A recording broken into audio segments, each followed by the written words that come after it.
먼저 개항이다라고 하는 부분이 변화의 시작이다라고 볼 수 있고요. 개항을 하고 나서 강화도 조약을 맺잖아요. 그죠?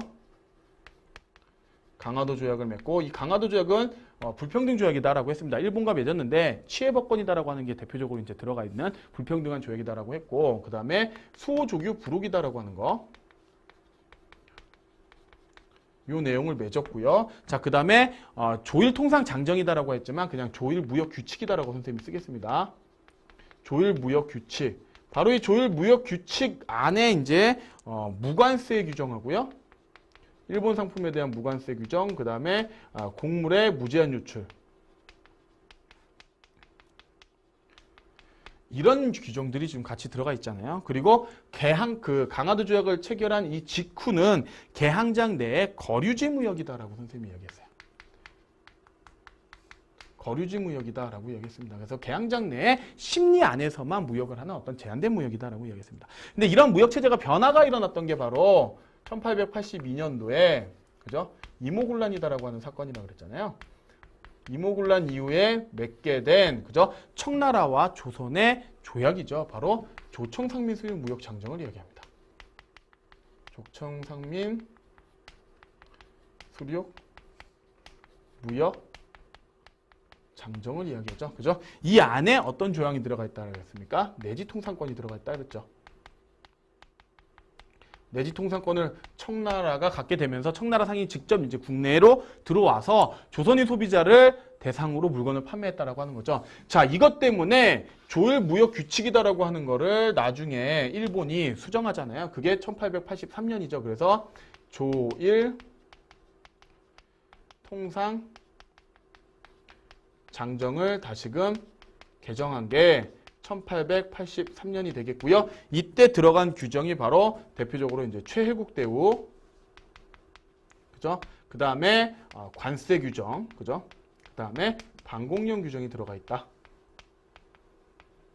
이런 내용들 우리가 좀 같이 살펴보실 수 있겠네요. 자, 그 다음에 이 개항 이후부터 이모군란 시기 요 사이에 나타났던 우리 조선 내부의 어떤 상인들의 변화다라고 하면 당시 객주라든지 그죠? 여각 또는 보부상 등의 조선 상인들이 활성화되어 있었죠. 그죠? 이들이 어떤 이득을 취하고 있었던 그런 상황이 바로 개항장 내 거류지 무역 상태였는데 문제는 요때죠. 바로 요때 이후에 이모군란 이후에 조청상민 수륙 무역 장정을 맺으면서 내지 통상권을 청나라와 일본 상인들이 갖게 되면서 이 이모군란 이후의 상황은 바로 청나라와 일본 상인의 상권 경쟁이 굉장히 치열해지는 상황 속에서 조선 상인들은 몰락하게 되는 그런 형태의 특징이 바로 이 시기다라는 이야기 했었습니다. 자, 그리고 이제 바로 1894년 또는 5년에 바로 청일전쟁이 일어나고요. 바로 이 청일전쟁 이후에는 이 전까지는 즉 개항했을 때부터 1882년 이모군란 때까지는 일본 독점하고 있는 일본 상인이 조선에 대해서 독점하고 있는 상황 속에서 그죠? 요때 청나라 상인과 일본 상인이 대립하고 있었던 시기, 상권 경쟁을 하고 있었던 시기가 이모군란 시기부터 청일전쟁 시기까지잖아요. 그죠? 그리고 청일전쟁 이후부터는 이제 일본이 청나라를 밀어내고 조선의 상점을 독점하는 형태다. 그러면서 이제 이때 이후에 일본산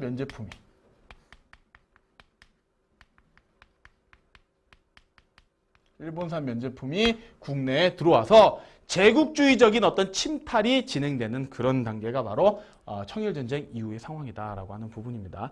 자, 그리고 이제 아관파천 시기 있잖아요. 아관파천 시기 때 열강의 이권 침탈이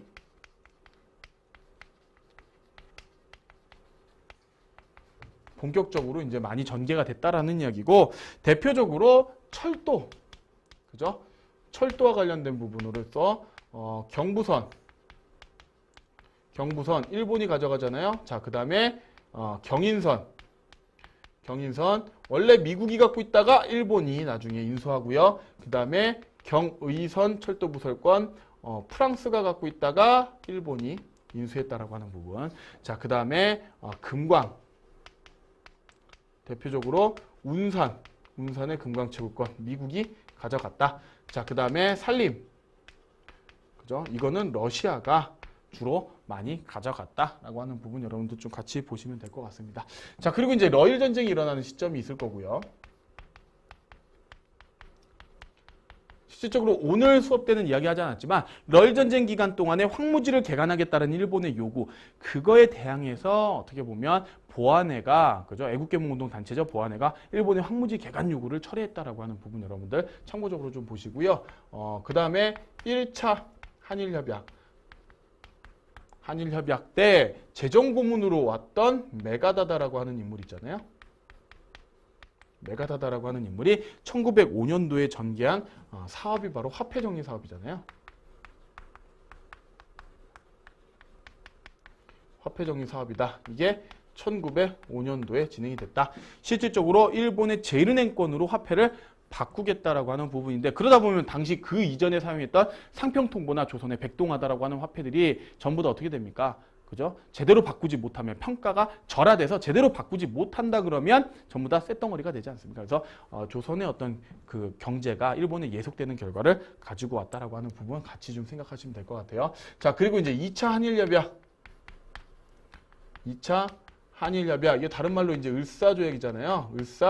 늑약이다라고 하는, 강제로 체결했던 조약이다라고 하는 의미에서 을사늑약이다라는 표현을 쓴다라고 한다면, 그죠? 이때 이후에 통감부를 설치하고 일본의 입장에선 본격적으로 이제 차관을 제공하게 되고요, 그죠? 그러면서 조선의 경제가 일본에 예속화되는 것이죠, 그죠? 그게 이제 보다 더 가속화되는 것이죠. 그래서 일본에 많은 빚을 지게 되고 그 빚을 정리하겠다라고 해서 1907년도에 이제 국채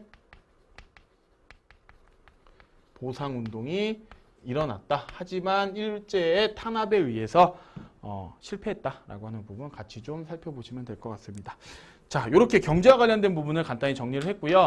여러분 뭐 이거 외적으로도 학교 설립과 관련된 부분 또는 뭐 신문과 관련된 부분 이런 것들 필요한 내용들을 좀 반드시 정리하시고요. 근대 문물 도입과 관련된 부분들은 선생님이 별도로 따로 설명하지 않았지만 아까 설명한 그 연도를 파악해 보셔서 이게 과연 어느 시점인지, 그러니까 우리가 알고 있을 때 뭐 갑신정변 시기, 그죠?